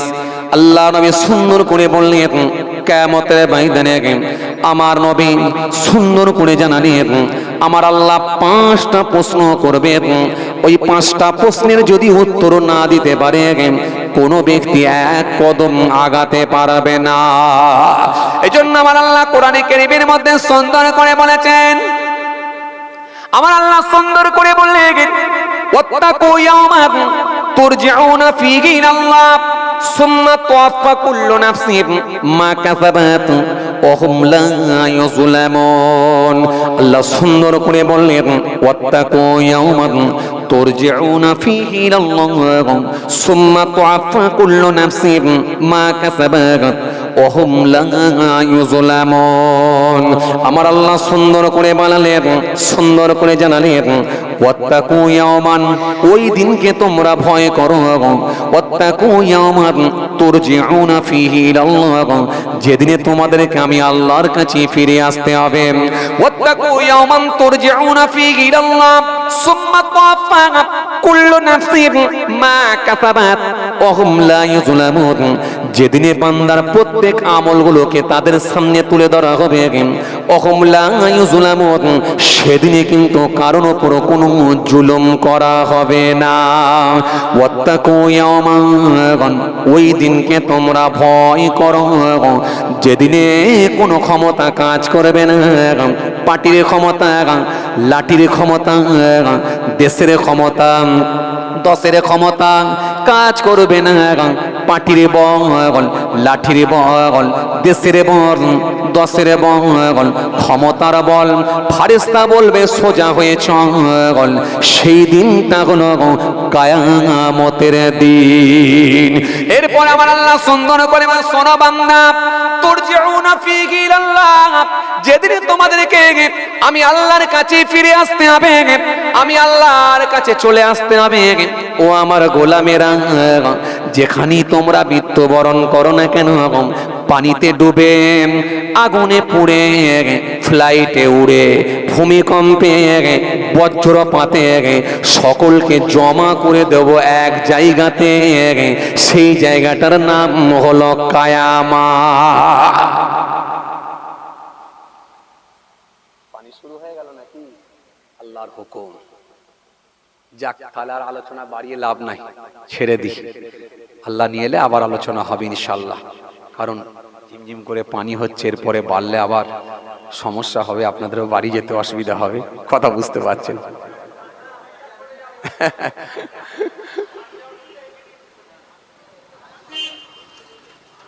যাক, মোটামুটি 12টা পারও হয়ে গেছে। যাক, মাশাআল্লাহ, খুব ভালো লাগছে, আলহামদুলিল্লাহ। আমি আপনাদেরকে যেটুকু বোঝাতে চেয়েছিলাম, আজকের আলোচনার বিষয়বস্তু যেটা, যে নিয়ত যদি ঠিক না থাকে, অনেক লম্বা আমল থাকলেও কাজ হবে না, আর নিয়ত ঠিক রেখে ছোট্ট আমল করলেও কাজ হতে পারে। ব্যাস, আমি এতটুকুই আপনাদের কাছে বোঝাতে চেয়েছি। হয়তো দলিল আদাল্লাহ দিয়ে, একটু কোরআন হাদিস দিয়ে একটু সেটাকে লম্বা করে বুঝিয়েছি। বিভিন্ন আপনার কি বলে টপিকের উপরে যখন আলোচনা করতে গেলে অনেক প্রসঙ্গ চলিয়ে আসে, সব রকম বিষয় নিয়ে মিক্সড করে বুঝিয়েছি। কিন্তু তার সেটা ছোট্ট আপনাকে আমি বুঝাতে চাইছিলাম একটাই কথা, সেটা হলো নিয়ত যদি ঠিক না থাকে, অনেক আমল থাকলেও কাজ হবে না, আর নিয়ত যদি ঠিক থাকে, ছোট্ট আমলেও কাজ হতে পারে। এটাই আপনাকে বুঝাতে চাইছি। তো যাই হোক, ওয়েদারও ভালো নয়, আল্লাহর হুকুম। আবার আগামীকাল ঈদুল ফিতর, আলহামদুলিল্লাহ, আল্লাহ শুকর, আল্লাহ কবুল করেন। ঈদুল ফিতর, ঈদুল ফিতরের নামাজ অনুষ্ঠিত হবে। আপনাদের এখানে কটায়? 8:30টায়। মাশাআল্লাহ মাশাআল্লাহ, একটু বেলা করে হচ্ছে, ভালো হচ্ছে, অসুবিধা নেই। সে একেবারে চোখে ঘুম থাকবে আর উঠে গিয়ে ঈদ করতে যাও, সেই লকডাউনের মতো, মনে আছে আপনাদের? হ্যাঁ, কটায় ঈদ হবে রে? কে বলছে 6টায়। বলে 6টা মানে অনেক বেলা হয়ে যাচ্ছে না, পুলিশ যদি এসে যায়।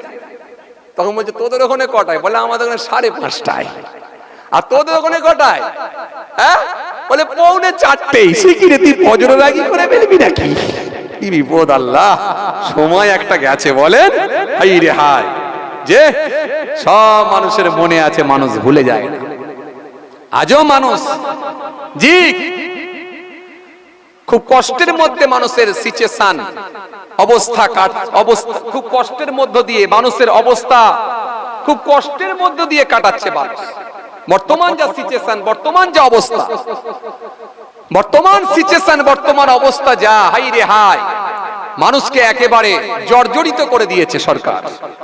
নানা রকম ভাবে আইনের জালে জড়িয়ে দিয়ে একেবারে কৌশল অনুযায়ী মানুষকে জর্জরিত করে দিয়েছে। মানুষ সব থাকার পরেও মানুষের ভেতর থেকে যেন একটা শান্তি, সে খুশির যে বাতাবরণ, সেটা যেন উঠেই গেছে বলা যেতে পারে। আগের দিনে আমরা দেখতাম 15 রোজা হয়ে গেলে তারপর থেকে যেন একটা খুশির জোয়ার ভেসে আসতো। সামনে আসছে ঈদ, ইনশাআল্লাহ ঈদ হবে, কত হইচই, কত আনন্দ। হাই রে হাই, আজকে কি অবস্থা চলছে গোটা পৃথিবী জুড়ে, গোটা দেশ জুড়ে। গোটা বাংলা জুড়ে, সারা ভারতবর্ষ জুড়ে অশুভ শক্তি যেভাবে মাথাচাড়া দিয়েছে, ভাবতে আমাদের অবাক লাগে, ভাবতে আমাদের অবাক লাগে যে অশুভ শক্তি, যে সাম্প্রদায়িক দল গোটা ভারতবর্ষ জুড়ে যেভাবে ছড়িয়ে গেছে, আর যেভাবে কালো মেঘ চারিদিকে একেবারে ছড়িয়ে দেওয়া হয়েছে, এই বিষ বাতাস চারিদিকে যেভাবে ছড়িয়ে দেওয়া হয়েছে, এটা অত্যন্ত দুঃখজনক, এটা অত্যন্ত কষ্টকর। ভাবতে অবাক লাগে কি হচ্ছে, কি হচ্ছে। এই কয়েকদিন আগে আপনারা জানেন ইউপির জমিনে, উত্তরপ্রদেশের জমিনে, হাই রে হাই, কিছু রোজাদার ভাই, তারা হয়তো মাছ টাছ ধরার হয়তো কোনো কাজ করতেন, নদী পথে যাচ্ছিলেন, নৌকায় বসে ইফতার করছিলেন। নৌকায় বসে ইফতার করে তারা সেখানে হয়তো বিরিয়ানি খেয়েছিলেন, মুরগির গোশতও খেয়েছেন, যদিও সেটা মুরগির গোশত। দুটো একটা হাড় পানিতে ফেলেছে কি ফেলেনি, সেখানকার ইউপি সরকার তাদেরকে অ্যারেস্ট করে নির্মমভাবে তাদের উপর অত্যাচার চালাচ্ছে। ভাবতে অবাক লাগে। ভালো ভালো শিক্ষিত মানুষেরা, সেকুলার মানুষেরা, রাষ্ট্রবাদী মানুষেরা, বিচক্ষণ মানুষেরা, সুবুদ্ধি সম্পূর্ণ মানুষেরা, তারা এর তীব্র নিন্দা জানাচ্ছে, তারা এর তীব্র প্রতিবাদ জানাচ্ছে। ভাবতে অবাক লাগে, হাই রে হাই, কি অবস্থা। যেখানে গরু মরে পানিতে ভেসে গেলে কোনো অসুবিধা নাই, যেখানে কোনো হিংস্র প্রাণী পানির উপর দিয়ে মরে গিয়ে পচে গিয়ে ভেসে গেলে কোনো অসুবিধা নাই, যেখানে নোংরা কোনো আবর্জনা পানির উপর দিয়ে ভেসে গেলে কোনো অসুবিধা নাই, কিন্তু মুসলমান যদিও সেটা মুরগির গোশতের হাড় একটা দুটো পানিতে ফেলেছে কি না ফেলেছে, একটা শুধুমাত্র একটা অজুহাত দিয়ে তাদেরকে অ্যারেস্ট করে তাদের উপর নির্মম অত্যাচার, নির্মম প্রহার চলছে। এই যে কদিন আগে আপনাদের জানা আছে, সোশ্যাল মিডিয়ায় দেখেছেন আপনারা, বিহারের জমিনে যেখানে সাম্প্রদায়িক দল গোটা বিহার জুড়ে তারা যেভাবে অশুভ শক্তি মাথাচাড়া দিয়ে গোটা বিহারে, যেখানে সাম্প্রদায়িক শক্তি আপনার গোটা বিহারের জমিনে ছড়িয়ে গিয়ে নির্মম ভাবে মানুষের উপর অত্যাচার চালাচ্ছে। আপনারা দেখতে পেয়েছেন একটা মহিলা, মহিলাটা হলো হাফেজা মহিলা, যার নাম হলো সম্ভবত আপনার কি বলে রওশন খাতুন, সম্ভবত রওশন খাতুন, একটা মহিলা, হাফেজা মহিলা। তিনি একটা কোন বিষয়কে সামনে রেখে জাস্টিসের আশায়, বিচারের আশায় গিয়েছিলেন প্রধান সাহেবের কাছে। প্রধান সাহেবের ওখানে যাওয়ার পৌঁছানোর মাত্রই তার সাঙ্গপাঙ্গরা, তার দলের লোকেরা এসে তাকে বেঁধে তার উপর প্রহার শুরু করে, মারতে শুরু করে। মহিলাটি ছিল রোজাদার, এই রোজা রাখা অবস্থায় হাফেজা মহিলা তার হিজাব টেনে খুলে দিয়ে তার উপরে নির্মম ভাবে পেটায়, নির্মম ভাবে তার উপরে প্রহার করে। এত মারছে, মারের চোটে যখন এক পর্যায়ে মহিলাটি একেবারে, যখন মারের চোটে তার আর নড়ার ক্ষমতা নাই, তখন মহিলাটি পানি দাও পানি দাও করে চিৎকার করে। পানি দেওয়ার পরিবর্তে তাকে পেচ্ছাপ আর মদ মিক্স করে, মদের সঙ্গে পেচ্ছাপ মিক্স করে ওই মহিলাকে, রোজাদার মহিলাকে খেতে বাধ্য করে। এই রিসেন্ট কয়েকদিন আগে ঘটনা বিহারের জমিনে ঘটেছে। খুব ভাবনা চিন্তা করবেন, শুধু আবেগে ভাসলে হবে না। যেমন আছেন ভালো আছেন, না সাম্প্রদায়িক শক্তি এলে এর থেকে ভালো থাকবেন? আমি আপনার কাছে দুটো প্রশ্ন ছেড়ে দিলাম, যেমন আছেন ভালো আছেন, না সাম্প্রদায়িক শক্তি এলে এর থেকে ভালো থাকবেন? ব্যাস এটুকু বিবেচনা করবে। আমি কোনো দলের লোক নয়, কারোর চাটুকারিতা করে কথা বলি না, কারোর পক্ষপাতিত্ব করে কথা বলি না, কারোর বিরুদ্ধেও বলি না। সোশ্যাল মিডিয়ায় দেখে আপনাকে আমি বলতে পারছি।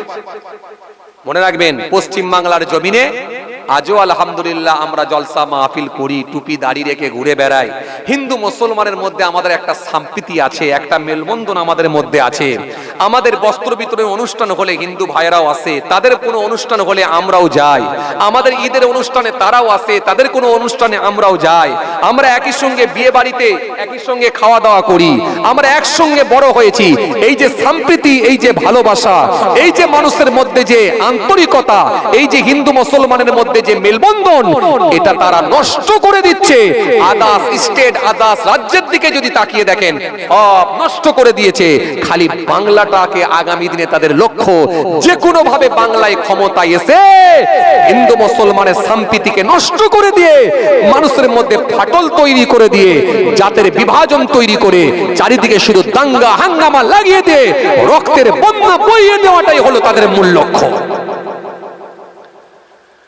এজন্য আমি আপনাদেরকে এতটুকু কথা বলবো, আগামী দিন ইলেকশন আছে, তারা সুকৌশলে আগিয়ে যেতে চাইছে, যার কারণেই তো তারা এসআইআর করেছে। এসআইআরটা তো এমনি করেন, এসআইআর করে কাউকে হয়তো আন্ডার অ্যাডজুডিকেশন করে কাউকে ডিলিটের খাতায় ফেলে দিয়ে ঝুলিয়ে দেওয়া হয়। কম বেশি প্রায় 60 লক্ষ মানুষ ঝুলছে, একটা দুটো নয়, 60 লক্ষ মানুষ ঝুলছে। এসআইআর করে মানুষকে ঝুলিয়ে দেওয়া হয়েছে, খুব সহজেই তারা ক্ষমতায় আসতে চাইছে। এজন্য আগামী দিনে হিন্দু মুসলমান শিখ ইসাই জি জাতি ধর্ম বর্ণ নির্বিশেষে আগামী দিনে মানুষকে খুব বুঝে ঠান্ডা বেরেনে ভোটটা দিতে হবে। কাকে দেবেন সেটা আপনার ব্যাপার, কিন্তু এমন একটা দলকে দিন যাতে করে সাম্প্রদায়িক শক্তি আসতে না পারে। আমি কিন্তু আপনাকে বলতে পারবো না কাকে দেবেন, কারণ আমি কোনো দলের লোক না, আমি একটা সাধারণ নাগরিক হিসাবে আপনাকে বললাম। আমি একটা সাধারণ নাগরিক হিসাবে আমার বৈধ নাগরিক হিসাবে আমার দেশের সংবিধান আমাকে রাইট দিয়েছে বলে আমি একটা কাউকে ভোট দেব, আর আপনারাও কাউকে একটা ভোট দেবেন। এজন্য ভোটটা দেবেন এমন একটা দলকে দেবেন, বুঝে জেনে তারপরে দেবেন। কারণ মনে রাখবেন, সাম্প্রদায়িক শক্তিকে যদি হিন্দু মুসলমান মিলে যদি ঐক্যবদ্ধভাবে যদি এক প্ল্যাটফর্মে এসে যদি আটকাতে না পারে, তাহলে আগামী দিনে মনে রাখবেন এই পশ্চিম বাংলাও কিন্তু বিহারের রূপ ধারণ করবে, এই পশ্চিম বাংলা কিন্তু উত্তরপ্রদেশের রূপ ধারণ করবে। আপনি জানেন, শুধু যে মুসলমানদের লিস্টে নাম বাদ দেওয়া হয়েছে এমনটা নয়, অনেক মতুয়া মানুষেরাও বাদ পড়েছে, এবং শিখ ইসাই এসটি এসসি ওবিসি তারাও কিন্তু বাদ পড়েছে। কম বেশি প্রায় এই বিচারে দিন আন্ডার অ্যাডজুডিকেশন এবং ডিলিটের খাতায় যারা লিস্টে যারা ঝুলছে, কম বেশি প্রায় 38 থেকে 40 লক্ষ খালি মুসলমান, আর 20 লক্ষর কাছাকাছি খালি অমুসলিম। তার মানে টোটালটা যদি আপনি দেখেন 60 লক্ষ, এই 60 লক্ষর ভেতরে 20 লক্ষ তো অন্য ভিন্ন সম্প্রদায়ের মানুষ। তাহলে আপনাকে খুব ঠান্ডা বেরেনে ভোটটা দিতে হবে। যাকে ভালো লাগে আপনি দেন, আমার কোনো আপত্তি নাই, কিন্তু এমন একটা কাউকে দেন যাতে করে সাম্প্রদায়িক শক্তি আসতে না পারে। চলুন ভাইরা আমার, বন্ধুরা আমার, সাথী মহাব্বতের ভাইরা, ভুল বুঝবেন না, রাগ করবেন না। আলহামদুলিল্লাহ, হ্যাঁ, ধানের ভেতরে আগ্রাতবি, এটা স্বাভাবিক। 10 কোটি মানুষ, ছোটখাটো ত্রুটি বিচ্ছুটি কিছু থাকতেই পারে। একটা লোক তার 4টে ছেলেকে ঠিক রাখতে পারে না, কথা বলেন ঠিক কিনা ভুল বলেন? একটা লোক তার 4টে ছেলেকে ঠিক রাখতে পারে না, আর 10 কোটি মানুষ গোটা পশ্চিম বাংলা জুড়ে ঠিক থাকবে? একটাও চুরি হবে না, একটাও খুন হবে না, এটা কখনো হয়? কিন্তু আপনাকে সার্বিকভাবে দেখতে হবে অন্য স্টেটের থেকে আমার রাজ্য ভালো আছে কিনা। যদি মনে হয় অন্য রাজ্যের থেকে আমার রাজ্য আরো খারাপ, তাহলে আপনি যে কোনো দলকে ভোট দিয়ে সাম্প্রদায়িক শক্তিকে নিয়ে আসুন, আপত্তি নেই। যদি মনে হয় অন্য রাজ্য থেকে আমার রাজ্যটা ভালো আছে, তাহলে আপনাকে খুব ভাবনা চিন্তা করে ভোট দিয়ে সাম্প্রদায়িক শক্তিকে আটকাতে হবে। যদি আটকানো না যায়, তাহলে আগামী দিনটা কিন্তু হিন্দু মুসলমান শিখ ইসাই সমস্ত কমিউনিটির মানুষের জন্য কিন্তু বিপদের দিন অপেক্ষা করছে। যাই হোক ভাইরা আমার, বন্ধুরা আমার, সাথী মহাব্বতের ভাইরা, আল্লাহর হুকুম, পানিও খুব জোর হচ্ছে। হ্যাঁ, যাক ভাইরা আমার, বন্ধুরা আমার, সাথী মহাব্বতের ভাইরা, আমার দিনদার ইমানদার নেক আল্লাহওয়ালা ভাইরা, অনেকটাই সময় হয়ে গেছে, আর পানিও আল্লাহর হুকুম হচ্ছে, ভালোই পানি হচ্ছে, মাশাআল্লাহ, আল্লাহর শুকর, যে যে আল্লাহর শুকর। যাক আলহামদুলিল্লাহ, পানিও হচ্ছে, ওয়েদার পুরো ঠান্ডা হয়ে গেল, আলহামদুলিল্লাহ। সবই আল্লাহর মাশিয়াত, আল্লাহর ইচ্ছা, যে আমার আল্লাহর উপরে কারোর ক্ষমতা চলবে না। পৃথিবীর কোনো মানুষ আছো পানি বন্ধ করো দেখি? পারবে না, পারবে না। যখন পানি হয় না, পৃথিবীর কোনো মানুষ আছো পানি দাও তো দেখি? না। একমাত্র যারা আল্লাহওয়ালা হয়ে গেছেন, আল্লাহর মনোনীত বান্দা যারা হয়ে গেছেন, তারা যখন আল্লাহর কাছে দোয়া চায়, প্রার্থনা করে, আল্লাহ ইচ্ছা করলে তাদের দরখাস্তকে কবুল করে নিয়ে পানি বর্ষণ করতে পারে। এক সময় জিলান নগরীতে বহুদিন কাল পানি হয় না। জিলানের মানুষেরা পানি পানি পানি পানি পানি পানি করে চিৎকার শুরু করেছে, হাই রে হাই। মাসের পর মাস মাসের পর মাস, বছরের পর বছর পানি হয়নি, জমিনটা পুরো খরা হয়ে গেছে, নদী নালা খাল বিলগুলো সব শুকিয়ে গেছে, একেবারে খরা হয়ে গেছে, পানি হয়নি। পানির জন্য মানুষ কাতরাচ্ছে, পানিও দরকার। জি, চাষবাস সব একেবারে দেখা যাচ্ছে কি সব ফসলগুলো সব শুকিয়ে যাচ্ছে, ফল ফুলগুলো সব ঝরে পড়ে যাচ্ছে, জ্যান্ত প্রাণীগুলো পানির অভাবে মারা যাচ্ছে, মানুষও পানির অভাবে মারা যাচ্ছে, পানি হয় না। হে তরুণিয়া নওজোয়ান জামাকেরা, হে ভাই মুরব্বিয়ানেরা, বাবারা শুনে রেখে দিন, কেতাবের মধ্যে পাওয়া যায় জিলাসিনের মানুষ, জিলাদিনের মানুষেরা পানি পানি করে চিৎকার করতে লেগেছে। কোথায় গেলে একটু পানি পাবো, কোথায় গেলে আকাশ থেকে বৃষ্টি হবে, পানির অভাব চলছে। কোথাও গিয়ে মিষ্টি, কোথাও গিয়ে সিন্নি, কোথাও মিষ্টি, দরকার শুধু একটু বৃষ্টি। কোথাও পানি হবে, কোথায় গেলে পানি হবে, কার কাছে গেলে পানি হবে, কার দোয়ায় পানি হবে। জিলানের মানুষেরা বড় চিন্তিত হয়ে পড়লেন। জিলানের মানুষেরা খবর পেলেন এ জামানার একজন আল্লাহর বড় ওলি বান্দি আছেন, বড় আল্লাহর খাস বান্দি আছেন, জিনার জাবানের দোয়াটা আল্লাহ দরবারে তৎক্ষণাৎ কবুল হয়ে যায়, যেটা বলে সেটাই কবুল হয়ে যায়। যার দোয়াকে আমার আল্লাহ ফিরিয়ে দিতে পারেন না, তিনি আর অন্য কেউ নয়, তিনি হলেন গৌসে আজম হযরতে বড় পীর আব্দুল কাদের জিলানী রহমাতুল্লাহ আলাইহি, হুজুরের ফুপু আম্মা জান। বড় পীর সাহেব কে? আর তিনার ফুপু আম্মা জান, রক্ত সম্পর্ক। কে বড় পীর? যে বড় পীর বলছেন मैंने एक साल ना खाया ना पिया ना सोया, আমি 1 বছর খাই না, পান করি না, ঘুমাই না। मैंने 40 साल ऐसा कि वजू से सुबह की नमाज पढ़ा, আমি 40 বছর এসার উজুতে ফজরের নামাজ পড়েছি। जोरे হবে না। और 15 साल सारे सारे रात एक पांव पर खड़ा होकर सुबह तक नसीब खत्म करता रहा। 15 বছর এক পায়ের উপরে দাঁড়িয়ে অপর পা তুলে নিয়ে, আবার এক পায়ের উপরে দাঁড়িয়ে অপর পা তুলে নিয়ে, এই রকম ভাবে আমি কোরআন শরীফ খতম করেছি। এটা হলেন বড় পীর সাহেব। আর তিনারি ফুপু আম্মা জান।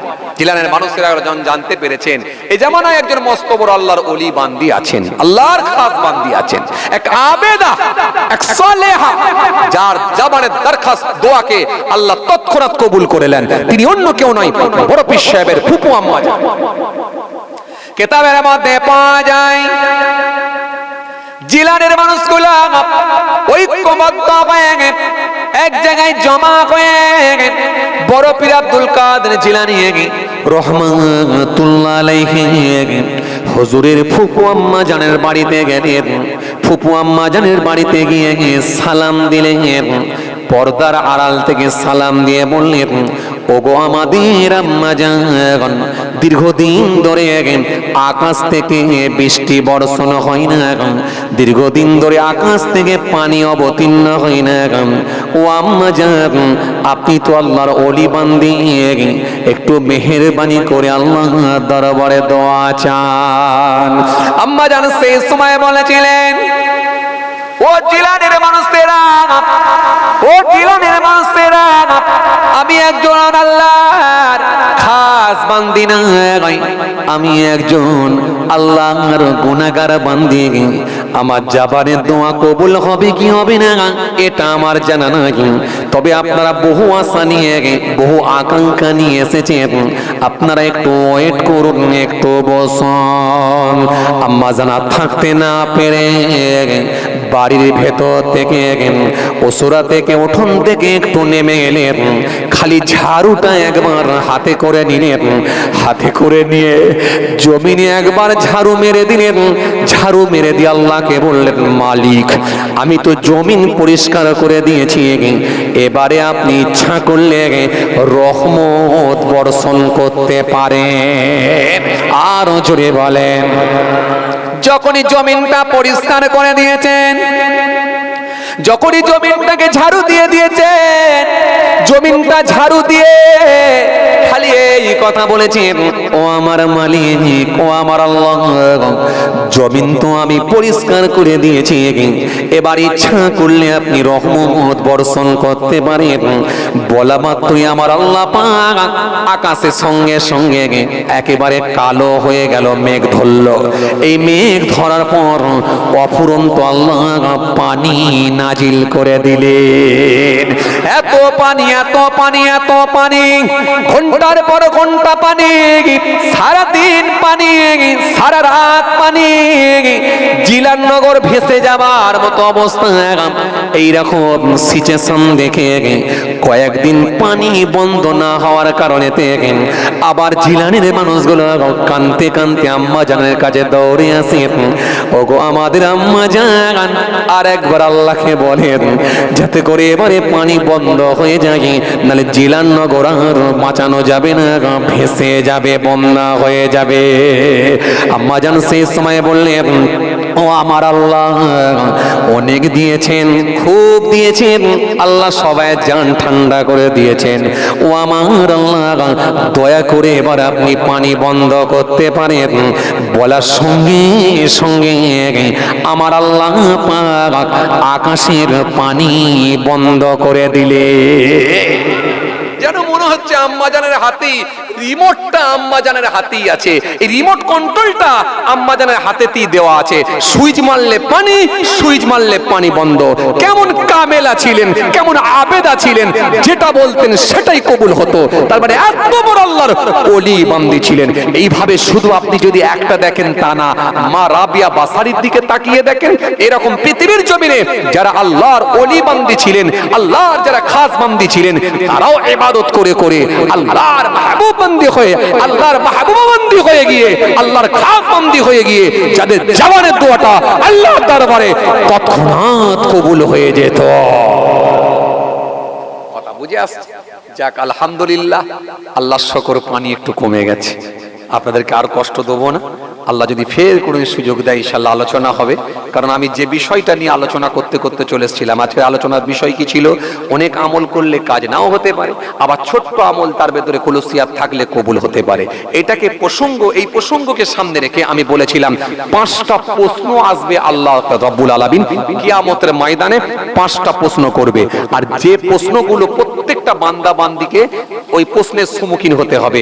আর এই প্রশ্নের উত্তর না দেওয়া পর্যন্ত কোনো ব্যক্তি এক কদম পা ফেলতে পারবে না। এই 5টা প্রশ্নের সম্মুখীন প্রত্যেকটা বান্দা বান্দিকে হতে হবে। এটা বলতে বলতে আমি এতদূর চলে এসেছিলাম। যাই হোক, ওই আলোচনা করতে গেলে আবার একটু সময় বেড়ে যাবে। আল্লাহ যদি ফের কোনো সুযোগ দেয় ইনশাআল্লাহ আলোচনা হবে। আমার জন্য দোয়া করবেন, আমি আপনাদের জন্য দোয়া রাখি। 5টা প্রশ্ন আল্লাহ রাব্বুল আলামিন ফের যদি কোনোদিন বলার সুযোগ দেয় ইনশাআল্লাহ আলোচনা হবে। কারণ এটা বলতে গেলে আবার একটু আলোচনাটা বেড়ে যাবে। আর বাড়াতে আমি চাইছি না, কষ্ট দিতে চাইছি না। কারণ আগামীকাল ঈদুল ফিতরের ব্যাপার আছে, প্রত্যেককে একটু রেস্টের প্রয়োজন আছে। কথা বুঝে আসছে বাবাজি, আমার ভাইরা? তাহলে আজকের আলোচনার বিষয়বস্তু ছিল ছোট্ট ভালো কাজও কবুল হতে পারে, আবার অনেক আমল কবুল নাও হতে পারে। এটা বুঝাতে গিয়ে 5টা কথা, 5টা প্রশ্ন সম্মুখীন হতে হবে, এটা টেনে নিয়ে এসেছিলাম। যাই হোক, আল্লাহ যদি ফের কোনো সুযোগ দেয় ইনশাআল্লাহ আলোচনা হবে। সবাই আমার জন্য দোয়া করবেন, আমি আপনাদের জন্য দোয়া রাখি। আল্লাহ আমাদের সকলকে বলার থেকে, শোনার থেকে বেশি বেশি করে আমল করার তৌফিক দেন। সকলে বলি আল্লাহুম্মা আমিন, সকলে বলি আল্লাহুম্মা আমিন। এবং আল্লাহ আমাদের আমলটাকে আল্লাহর সন্তুষ্টি, তার রাসূলুল্লাহর দেখানো পদ্ধতি, নবীর তরিকায়, আল্লাহর ভালোবাসায় যেন আল্লাহ করিয়ে নেন। আল্লাহ আমাদের সকলকে আমাদের জীবনে জিন্দেগির গুনাহগুলোকে মাফ করে দিয়ে আল্লাহ আমাদের সকলকে ঈমানি অবস্থায় মওত দেন। আমরা জোরে বলি আল্লাহুম্মা আমিন। আসেন ছোট্ট করে দাঁড়িয়ে একটু সালাম পাঠ করে দোয়া হবে। ইয়া নবী আজ ঈদে মুবারক, আজ রোজে মুসররত, আজ ওয়াকুতে এ বেলাদাত,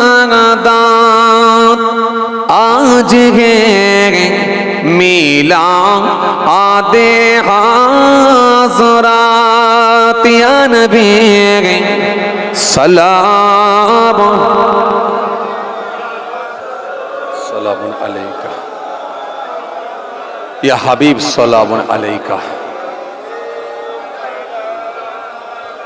सलावतुल्लाह अलैका या नबी सलाम लो आमान या रसूल सलाम लो आमान देरो या हबीब सलाम लो बालाग मोरा जे सबाई गुनाहगार या नबी सलामुन अलैका या रसूल सलाम या हबीब सलामुन अलैका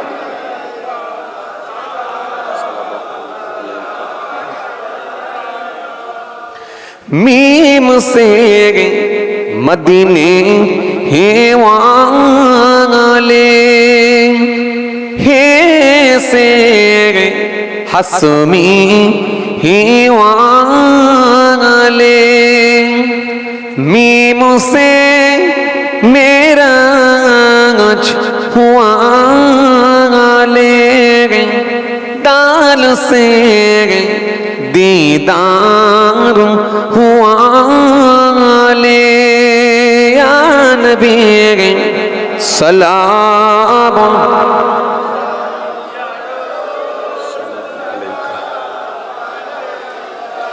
या हबीब सलावतुल्लाह अलैका আমায় নবীর আব্বাজান আবদুল্লাহ